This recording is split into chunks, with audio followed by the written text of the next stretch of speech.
Ngayon, papasok na tayo sa panibagong dispensation. Ang dispensation ng 1,000 taong paghahari ni Kristo. Ang tanong, anong klaseng mayroong dispensation sa loob ng 1,000 taon? Narito ang 5 katanungan na ating sasagutin sa content na ito. Una, paano ba literal na maghahari si Kristo sa mundo? Pangalawa, paano ba na literal din maghahari ang mga Kristiyano sa mundo? Pangatlo, ano ang mangyayari sa bansang Israel? Pang-apat, ano ang mangyayari sa mundo? At pang-5, ano ang mangyayari sa mga masasama? Ang una ay pag-uusapan natin sa content na ito. Ang pangalawa at pangatlo, pag-uusapan natin sa part 14B. At ang pang-apat at pang-5 ay pag-uusapan natin sa part 14C. Kaya medyo mahaba-haba rin ang discussion natin sa part 14 series. Ngayon, simulan na natin ang una. Paano ba na literal maghahari si Kristo sa mundo? Isa sa dapat nating maunawaan tungkol sa Millennial Kingdom ay yung pagkakaiba ng Kingdom of God sa Kingdom of Heaven. Pagkakaiba ng kaharian ng Diyos sa kaharian ng langit. Pagkakaiba ng spiritual salvation sa physical salvation. Kung pag-aaralan mo mula Mateo hanggang Book of Revelation, may 2 kaharian ang binabanggit sa bagong tipan. Kapag sinabi pong kaharian ng Diyos, ito'y lumalarawan sa paghahari ng Diyos sa mga puso ng mga mananampalataya, which is ito nga yung spiritual kingdom. Ayon sa Romans chapter 14 verse 17, sapagkat ang kaharian ng Diyos ay hindi ang pagkain at pag-inom, kundi ang pagiging matuwid, kapayapaan at ang kagalakan sa Espiritu Santo. Maliwanag diyan na kapag binabanggit ang salitang kaharian ng Diyos, ito ay umuugnay sa pagiging espiritual, gaya ng pagiging matuwid, kapayapaan at kagalakan sa Espiritu Santo. Isa pang verse, but seek ye first the kingdom of God and His righteousness, and all these things shall be added unto you. Sabi diyan na yung kingdom of God dito ay espiritual. Dahil ang righteousness ay umuugnay sa mga bagay na hindi physical o literal, kundi sa mga bagay na espiritual na pagbabago ng estado ng isang tao. At alam naman natin na kapag ang kabanalan ang pinag-uusapan, ito ay umuugnay sa espiritual na pamumuhay. Isa pang verse, Lucas chapter 17 verse 20-21, minsan si Jesus ay tinanong ng mga Pariseo kung kailan itatatag ang kaharian ng Diyos. Ang pagsisimula ng paghahari ng Diyos ay walang makikitang palatandaan at wala rin masasabing nagsisimula na roon o rini, sapagkat ang totoo ay nagsimula ng maghari ang Diyos sa mga puso ng mga nananalig sa Kanya. Ayon sa verse na yan, nagtanong ang mga Pariseo kung kailan daw itatatag ang kaharian ng Diyos. Ang sagot ni Jesus, nagsimula ng maghari ang Diyos sa puso ng mga nananalig sa Kanya. Pinapakita sa verse na yan na ang paghahari ng Diyos ay nagsimula sa mga puso ng mga mananampalataya. Meaning, kapag ikaw ay believer ni Christ, naghahari na ang Diyos sa puso mo. At isa pang verse, Jesus answered unto him, except a man be born again, he cannot see the kingdom of God. Malinaw ulit sa verse na yan na hindi mo makikita ang kaharian ng Diyos kung hindi ka pa naboborn again. Ang pagiging born again ay umuugnay sa spiritual birth, spiritual salvation. Ayon sa verse 5, Jesus answered, except a man be born of water and of the Spirit, he cannot enter to the kingdom of God. Since ang pagiging born again ay by the Spirit at ang ginamit na term ni Jesus diyan ay kingdom of God, pagpapatunay na kapag binabanggit ang kaharian ng Diyos, ito'y tumutukoy sa spiritual kingdom. At kapag mga bagay na espiritual, ito ay tumutukoy sa mga mananampalataya. Sa madaling salita, ang Kingdom of God ay espiritual na kaligtasan sa mga Kristiyano, mapahudyo man o mapahentil. Ngayon, paano naman naging literal ang Kingdom of Heaven? Gaano ito kabiblikal? Isa sa halimbawa dito ay yung sinasabi ng Mateo chapter 8 verse 11.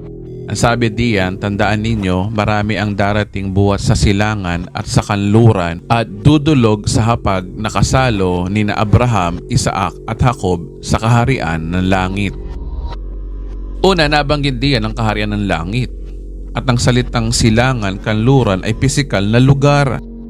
Ang hapag ng pagkain o pagsasalo nila Abraham, Isaac at Jacob ay mga literal na bagay at tao. Pagpapakita na kapag literal kingdom ang codename ng Biblia, laging ginagamit ang kingdom of heaven. Bukod sa verse na ito, lahat ng mga parable ni Jesus ay lagi niyang binabanggit ang salitang ang kaharian ng langit ay katulad ng ganito o ang kaharian ng langit ay katulad ng ganire. Which is alam naman natin na ang parable na ito ay istoryang literal na pangyayari, tao, bagay o sitwasyon na umuugnay sa literal na paghahari ni Kristo. Isa sa maraming verse ay katulad ng ganito. Mateo chapter 5 verse 20, sapagkat sinasabi ko sa inyo, malibang humigit ang inyong katwiran sa katwiran ng mga eskriba at mga fariseyo, ay hindi kayo makakapasok sa kaharian ng langit. So nabanggit diyan ang kaharian ng langit. At sinasabi diyan ang pagpasok sa kaharian ng langit. Kapag sinasabing pagpasok, lumalarawan ito sa literal na lugar, literal na bagay o literal na samahan. Ang tanong, sinabi ba diyan kung ano ang requirements para makapasok sa kaharian ng langit? Ito ay kung aatras tayo ng bahagya sa verse 19. Verse 19, ngunit ang sumusunod sa kautusan at nagtuturo sa mga tao na tuparin iyon ay magiging dakila sa kaharian ng langit. So sa kaharian ng langit, ang requirements ay pagsunod sa kautusan. Kautusan ng mga Hudyo ayon sa verse na yan. Pagpapakita na sa literal na kaharian ni Kristo, kailangan mong sumunod sa kautusan, which is ang kautusan na ito ay para sa mga Hudyo. Meaning, ang codename na Kingdom of Heaven ay literal na paghahari ng Diyos na dispensation para sa mga Hudyo ayon sa Biblia. At ang subject lagi dito ay pagpasok sa kaharian ng mga Hudyo. Kaya ang Kingdom of Heaven sa tuwing ito ay nababanggit, ito ay nilalarawan sa literal kingdom ng ating Panginoong Hesus kung paano makakapasok dito ang mga Hudyo physically. Kung titingnan natin sa sketch, ang Kingdom of God ay nagsimula na ito. During Church Age, ang mga mananampalataya, ito man ay Hudyo o mapahentil, sila ay tinatawag na Kristiyano. Pag mananampalataya ka kay Kristo at sa ginawa niya, dito nagsisimulang maghari na ang Diyos sa puso mo. Ito ang spiritual kingdom, spiritual salvation. Ang Kingdom of Heaven ay magsisimula during Millennial Kingdom or 1,000 years na paghahari ni Kristo dito sa mundo, sa future. Ito ay tumatalakay sa kaligtasan ng mga Hudyo at mga Hentil sa pamamagitan ng pagsunod kay Kristo Jesus bilang hari sa lahat ng bansa. Ang pagsunod kay Kristo ay mahalaga para mabuhay ka ng matagal during Millennial Kingdom. At kapag hindi ka sumunod, ikaw ay paparusahan. Ito ang literal kingdom or physical salvation. Ngayon, kahit paano ay malinaw na sa atin ang pagkakaiba ng literal sa spiritual kingdom. Ngayon, pag-usapan natin sa content na ito ay yung literal kingdom. Ang literal na paghahari ni Kristo sa daigdig. Meaning, literal na may trono, literal na may templo, literal na may gusali ng pamamahala, literal na may gusali ng paglilitis, literal na may sandatahan, literal na may kaparusahan, at higit sa lahat, literal na makikita ng iyong mga mata na si Kristo ay nakaupo sa trono ng Jerusalem. Literal na may one world government, literal na may one world religion, literal na may one world language, literal na may 1,000 taon. Kung babasahin natin ang Pahayag chapter 20 verse 4, nakakita ako ng mga trono at mga nakaluklok doon ay binigyan ng karapatang humatol. Nakita ko rin ang kaluluwa ng mga pinugutan dahil sa pagpapatotoo tungkol kay Jesus at paghayag ng salita ng Diyos. Hindi sila sumamba sa halimaw o sa larawan nito, ni tumanggap man ng tatak ng halimaw sa kanilang noo o kamay. Binuhay silang upang magharing kasama ni Kristo sa loob ng 1,000 taon. Maliwanag diyan na may literal na pangyayari. May trono, may umahatol, may pagbuhay ng mga patay, may tatak ng halimaw, at higit sa lahat yung salitang binuhay sila upang magharing kasama ni Kristo sa loob ng 1,000 taon. May mga nagtuturo ng 1,000 taon na paghahari ni Kristo at ang tribulation age daw ay nangyari na. Yung paghahari daw ni Kristo ay hindi raw literal, kundi espiritual. Wala daw literal na paghahari, kundi ito raw ay figure of speech lamang daw. Ang mga nagtuturo ng ganito ay hindi nila alam ang pagkakaiba ng kaharian ng Diyos sa kaharian ng langit. Kulang ang kanilang pag-aaral. Well, totoong sinasabi ng Biblia na si Kristo ay naghahari na sa puso natin. Pero malinaw ang Biblia na may literal na paghahari si Kristo sa daigdig.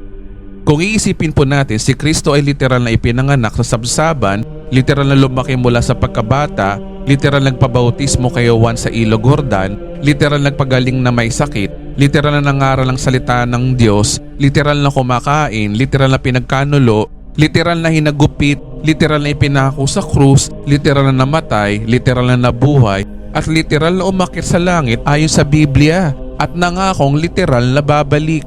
Ngayon, sa kanyang ikalawang pagbabalik at paghahari niya, paano mo sasabihin na ito ay espiritual?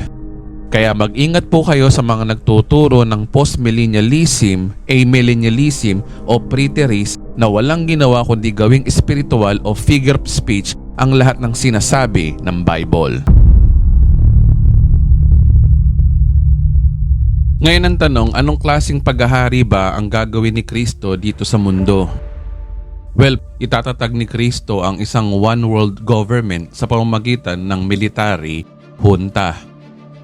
Babasahin po natin Pahayag chapter 2 verse 27. Mamamahala siya sa pamamagitan ng kamay na bakal at dudurugin niya ang mga bansa gaya ng pagdurog sa palayok. Pahayag chapter 12 verse 5. Ang sanggol na ito ay tinakdang maghahari sa lahat ng bansa sa pamamagitan ng kamay na bakal. Sinabi rin ng Pahayag chapter 19 verse 15, may lumalabas na tabak sa kanyang bibig, gagamitin niya itong panlupig sa mga bansa at pamamahalaan niya sila sa pamamagitan ng kamay na bakal at paagusin mula sa pisaan ng ubas ang alak ng pot ng Diyos na makapangyarihan sa lahat. Sa mga verses na yan, pinapakita na ang klase ng paghahari ni Kristo sa daigdig ay isang kamay na bakal. Kung kamay na bakal ang description ng Book of Revelation sa gobyernong itatatag ni Kristo, it seems na ito ay isang military dictatorship or military junta government. Ngayon, ano ba ang military junta government? Kung i-google mo ito, ito ang pagkakasabi. A junta is a military government that has taken power by force and not through elections. So walang eleksyon, walang botohan, walang demokrasya. Inagaw ni Kristo ang one world government sa Antikristo noong Battle of Armageddon at persahan ang pagsunod sa hari o sa isang emperador. So ang type of government na ito ay isang diktadorya.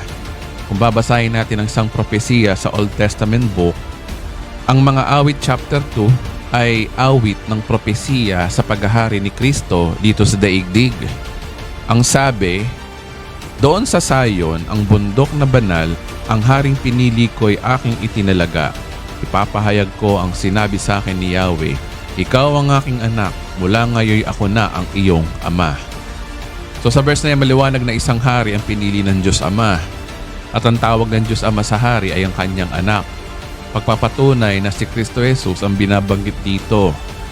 Verse 8 to 9, hingin mo sa mga bansa't ibibigay ko sa iyo, maging ang buong daigdig ay ipamamana ko. Dudurugin mo sila ng tungkod na bakal, tulad ng palayok, sila'y magkakabasag-basag. Well, kapareho ito ng Pahayag chapter 2 verse 7 na binasa natin kanina, na mamamahala siya sa pamamagitan ng kamay na bakal at dudurugin niya ang mga bansa gaya ng pagdurog sa palayok. Verse 10, kaya't magpakatalino kayo mga hari ng mundo. Ang babalang ito'y unawain ninyo. Paglingkuran nyo si Yahweh na may takot at paggalang sa paanan ng kanyang anak, yumukod kayo at magparangal. Baka magalit siya bigla, kayo'y parusahan. Mapalad ang tao ang Diyos ang kanlungan. So ayon sa verse na yan, ang mensahe ng Diyos Ama sa mga huling araw ay paglingkuran daw yung kanyang anak. Lahat daw ay dapat lumuhod.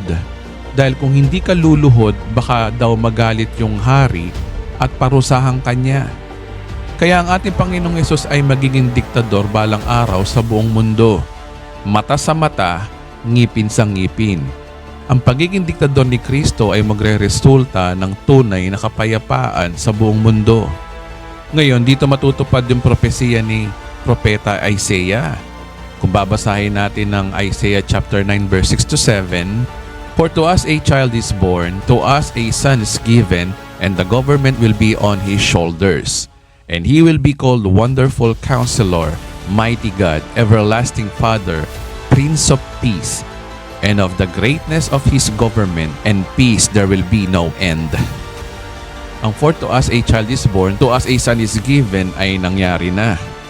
Ito ay isang literal na pangyayari noong 1 AD na siyang unang Pasko.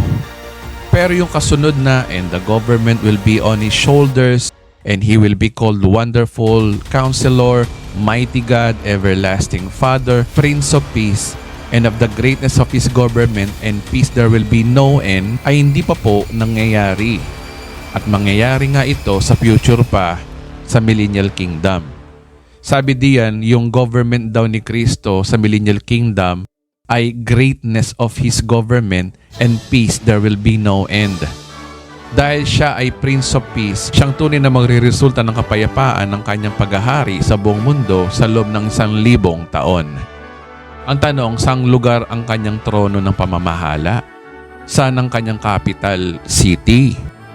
Kung babasahin natin ang Isaiah chapter 2 verse 2 to 4, "Sa mga huling araw, ang bundok na kinakatayuan ng templo ni Yahweh ay mamumukod sa taas ng lahat ng bundok. Daragsa sa kanya ang lahat ng bansa. Ang maraming taong lalapit sa kanya ay magsasabi ng ganito, 'Halika kayo, umahon tayo sa bundok ni Yahweh, sa templo ng Diyos ni Jacob, upang malaman natin ang kanyang mga daan at matuto tayong lumakad sa kanyang mga landas. Sapagkat sa Zion magmumula ang kautusan at sa Jerusalem ang salita ni Yahweh. Siya ang namamagitan sa mga bansa at magpapairal ng kapayapaan. Kung magkagayon, gagawin na nilang sudsod ang kanilang mga tabak at karit ang kanilang mga sibat. Wala nang magsasanay sa pakikibaka at mawawala na ang mga digmaan." Sabi diyan, sa mga huling araw o sa end times ang pangyayari na ito. Sa panahon daw na yon, isang napakagandang senaryo na daragsa ang lahat ng bansa papunta sa bundok ng Israel. Meaning, sa Israel ang kanyang trono, kung saan nakatayo daw yung templo ng Diyos. So ibig sabihin, may temple pa rin sa panahon ng paghahari ni Kristo sa Israel. Dahil ang sabi diyan, daragsa daw ang lahat ng bansa papunta sa Israel. Ang propesiyang ito ay hindi pa nangyayari sa kasaysayan ng Israel. Meaning, sa panahon pa ng second coming of Christ, mangyayari ang ganyang kaygandang senaryo ng buong mundo, na ang lahat ng bansa ay pumupunta sa Israel para sundin ang utos ni Kristo. Kaya malinaw na ang trono ni Kristo Jesus ay nasa 4th Jewish Temple. Kumbaga, ang ika-4th temple na ito ay Millennial Temple. Ang 3rd temple malamang either nawasak noong Tribulation Age or gumawa ng bagong Jewish temple sa panahon na ito. Ayon sa mga Bible scholar, ang 4th Jewish temple na ito ay tinatawag na Millennial Temple. Kung ang Jewish temple ay existed na sa panahon na ito at binabanggit diyan yung kautusan, meaning mabubuhay pa rin ang mga Hudyo sa kautusan. Yun nga lang, imbis na kautusan mula kay Moses ang kanilang tutuparin, kautusan ni Kristo ang masusunod sa panahon na ito. Si Kristo na ang kautusan. Kung may kautusan, may gantimpala at may parusa. Which is, malinaw ito sa parable ni Jesus sa mga Hudyo.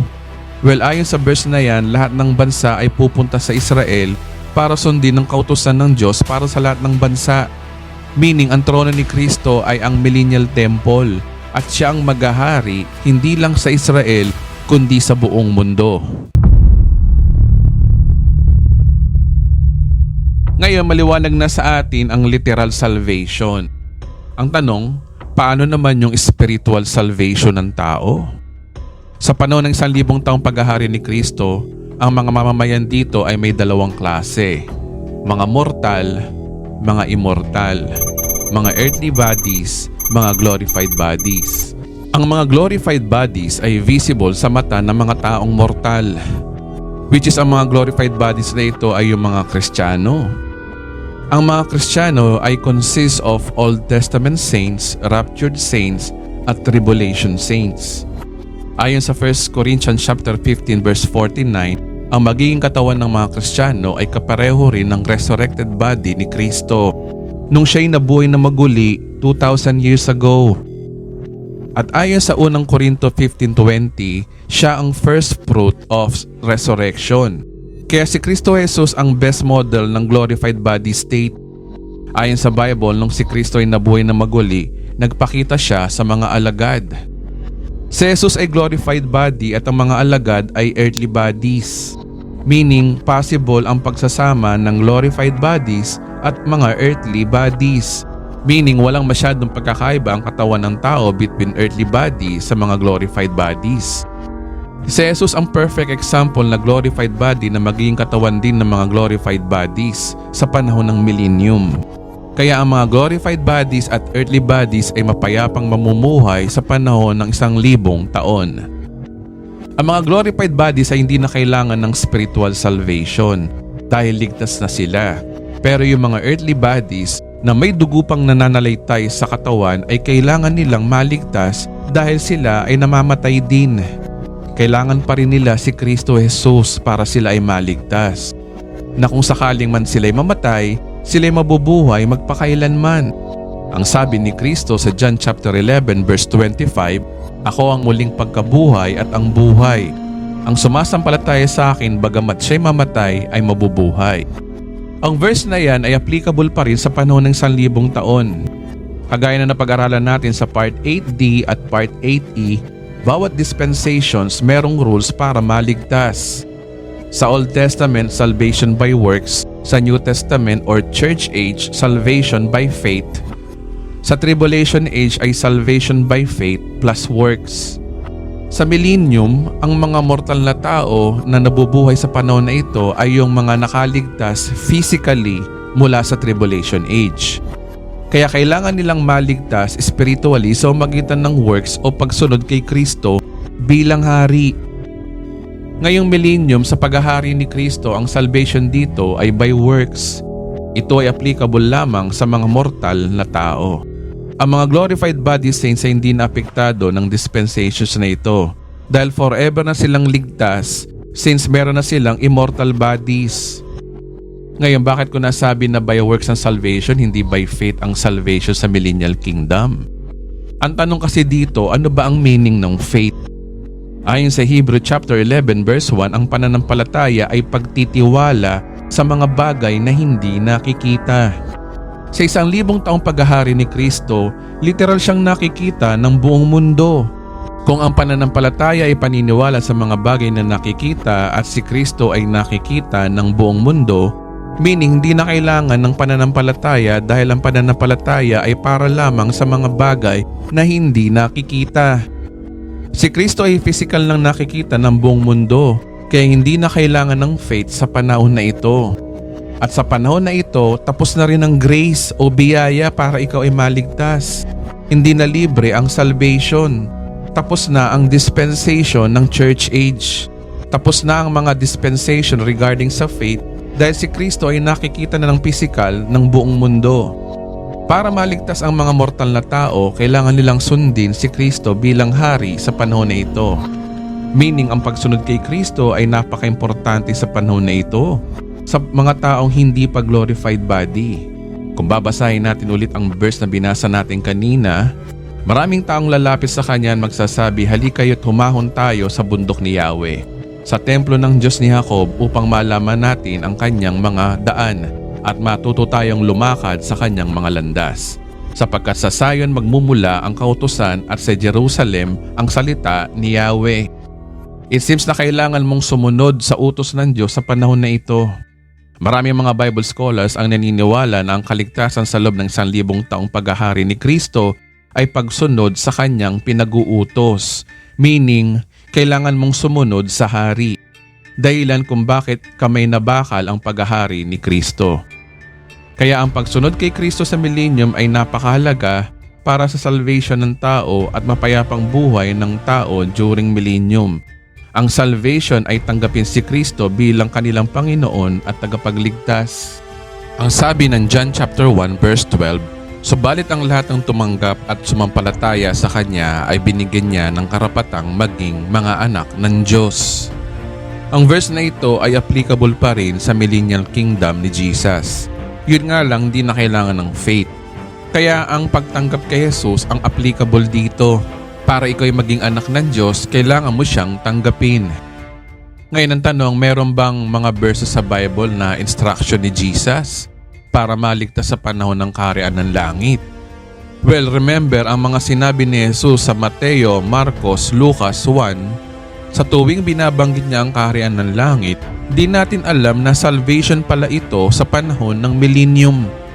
Di ba kayo nagtataka, madalas naririnig nyo kay Kristo sa 4 Gospels na libro, lagi niyang binabanggit ang katagang, ang kaharian ng langit ay tulad nito. Ang kaharian ng langit ay tulad ni Re. Di natin alam na sinasabi na ni Jesus ay kung papaano maligtas during millennium, sa panahon ng kaharian ng langit, sa panahon ng maghahari na siya physically. Marami mga verses na umuugnay kung anong klaseng pagsunod kay Kristo meron sa millennium. Sa dami nito, hindi na kailangan isa-isain pa sa content na ito. Basahin nyo na lang ang lahat ng parable ni Jesus at maintindihin nyo na ito ay applicable sa panahon ng millennium. Halimbawa ang verse na ito. Sinabi ni Jesus sa mga alagad, ang sino mang nagnanais sumunod sa akin ay kinakailangan itakwil niya ang kanyang sarili. Pasanin ang kanyang krus at sumunod sa akin. Ang nag-aangad na magligtas ng kanyang buhay ay mawawalan nito. Ngunit ang mawalan ng kanyang buhay alang-alang sa akin ay magkakamit nito. Ang verse na yan ay typical na pinipreach ng ibang pastor ng mga Kristiyano sa panahon ngayon. At ang verse na yan ay madalas nating naririnig sa mga sermon ng pari o sermon ng mga pastor. Di natin alam na ang tinutukoy ni Kristo dito ay dispensation sa millennial kingdom. Remember, si Kristo, karamihan sa mga sermon niya ay umuugnay sa kaharian ng langit. Kung papaano makakapasok sa kaharian ni Kristo ang mga Hudyo. Para hindi po tayo malito, tingnan natin ang context. Basahin po natin ang verse 27 hanggang 28. Sapagkat darating ang anak ng tao na kasama ang kanyang mga anghel at taglay ang dakilang kapangyarihan ng kanyang ama. Sa panong iyo'y gagantimpalaan niya ang mga bawat tao ayon sa ginawa nito. Tandaan ninyo, may ilan sa inyong naririto na hindi mamamatay hanggat hindi nakikita ang anak ng tao na dumarating bilang hari. Naiintindihan niyo po ba ang senaryo ng mga verses? Na ang pagsunod kay Kristo, ang pagpasan sa sarili mong krus ay umuugnay sa kanyang second coming at umuugnay sa kanyang paghahari? Na ang verse na ito ay sa dispensation pa ng millennial kingdom, hindi sa panahon ngayon. Ang iba pang mga verses ay karamihan makikita natin sa mga parable ni Jesus. Kaya napakahalaga ho talaga na we should rightly divide the scripture. At alam naman natin na ang Mateo, Marcos, Lucas at Juan, ito ay umuugnay sa pangangaral ni Kristo sa paghahari niya sa daigdig. Kung babasahin natin ang mga parable ni Jesus sa Mateo, Marcos, Lucas at Juan, lagi niyang binabanggit ang kaharian ng langit. Meaning ang parable na ito ay applicable pa sa dispensation ng millennial kingdom, hindi sa dispensation natin ngayon. At saka remember, ang mga parable na ito ay para sa mga Hudyo, hindi para sa ating mga Kristiyano nung panahon na yon, nung oras na yon. Kaya again, we should rightly divide the scripture ayon sa 2 Timothy chapter 2 verse 15. Kaya ang pagsunod kay Kristo ay sobrang importante sa kaharian ng Diyos. At ito'y nabanggit niya sa mga Hudyo noon. Dahil sa panahon ng 1,000 years, mahalaga ang pagsunod kay Kristo bilang kanilang Mesiyas para sila ay both spiritually at physically maligtas. Ngayon, sagutin na natin ang tanong na sino yung katabi ni Jesus na hari din ng mga Hudyo? Well, ito ay si Haring David na dakilang hari ng Israel noong Old Testament times. Ang tanong, gaano ka-biblical na si Haring David ay maghahari sa Israel sa mga huling araw? Alam kong marami pa kayong tanong, abangan po natin ang kasagutan na yan sa part 14b.